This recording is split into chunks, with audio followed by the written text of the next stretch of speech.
রাস্তায় বাম, সমাবেশ কংগ্রেসের। রাস্তায় নেমে দুপক্ষই দিল সম্প্রীতির বার্তা।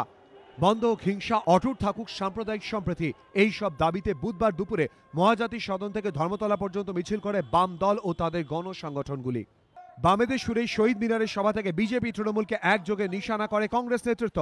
পশ্চিমবঙ্গের মুখ্যমন্ত্রী মমতা ব্যানার্জি চাইছে পশ্চিমবঙ্গের রাজনীতি দুটো শিবিরে বিভাজিত হয়ে যায়, একদিকে তৃণমূল আরেকদিকে বিজেপি। কংগ্রেসের সমাবেশ উপলক্ষে এদিন উপচে পড়েছিল শহীদ মিনার ময়দান। তবে তাৎপর্যপূর্ণভাবে মঞ্চে দেখা যায়নি আব্দুল মান্নান, প্রদীপ ভট্টাচার্যের মতো নেতাদের। এরা প্রত্যেকেই অধীর বিরোধী গোষ্ঠীর বলেই পরিচিত। সমাবেশে গড়হাজির ছিলেন রাজ্যের দায়িত্বপ্রাপ্ত এআইসিসি নেতা সিপি যোশীও।